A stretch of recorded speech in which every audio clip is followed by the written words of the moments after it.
and you can do only to the extent that you believe. Your old self will fight to return, your comfort zone will call like a siren in the sea, your friends may whisper, "You've changed," and you'll have to look them in the eye and say, "I had to." Because belief isn't just about becoming more, it's about letting go of what you never needed. Letting go of the identity that played small to make others comfortable. Letting go of the guilt for dreaming big in a world that worships average. Letting go of the old rules that told you what you could or couldn't do based on where you came from, what you look like, or how many times you've fallen. Belief is rebellion against those rules. Belief is the refusal to accept that your current circumstance is your permanent address. Belief says, "This is where I'm starting, not where I'm staying." It doesn't care if no one else believes in you. It dares you to become the evidence that they were wrong. And here's what they won't tell you: belief compounds. Every small act of courage adds up. Every early morning where you beat the snooze button adds up. Every journal entry where you rewrite the script of your life adds up. Every tough conversation where you speak your truth, every disciplined meal, every book you read, every prayer whispered in the dark, all of it is building something bigger than what you can see. Because belief is like gravity in reverse: the stronger it grows, the higher you rise. But you must protect it. You must guard your mind like a fortress. Not everyone deserves access. Not every opinion is qualified. Not every fear is real. People will project their limits onto you and call it advice. They'll laugh at your vision until they watch it become real. But your job is not to convince them. Your job is to become the proof. To move in silence and build in the shadows. To let your transformation echo louder than any speech. Because belief is not something you announce, it's something you live. And when you do, when your belief becomes behavior, when your mind and body become aligned with your mission, the world starts to notice.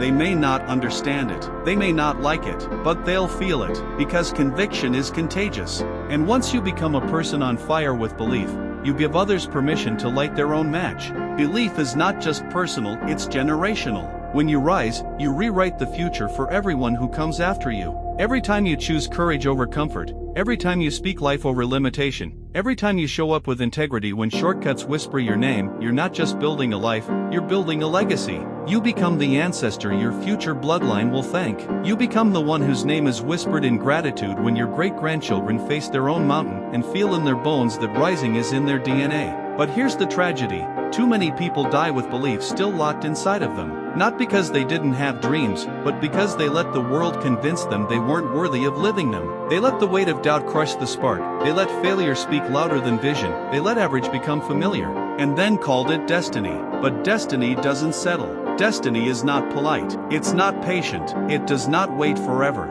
It knocks once, then twice, then vanishes into the hands of the bold. And the bold? They don't wait for a sign, they become the sign. They understand that clarity comes through movement. They don't wait until they feel ready. They move while afraid, they speak while shaking, they build while broke. Because belief has nothing to do with perfect timing, and everything to do with relentless alignment. Alignment of words and actions, alignment of values and vision, alignment of who you say you are, and how you actually show up when no one's watching. And when your life becomes that aligned, that integrated, that undivided, you become dangerous. Dangerous to mediocrity. Dangerous to excuses. Dangerous to every system and shadow that told you to play small, stay quiet, sit down. And they'll notice. They'll notice when your energy shifts. Not because you yell louder, but because your presence now speaks what your silence used to whisper. They'll notice when your boundaries harden, not from bitterness, but from self-respect that was forged through the fire. They'll notice when your vision sharpens, not from fantasy, but from a belief so deep it scares people who never dared to dream.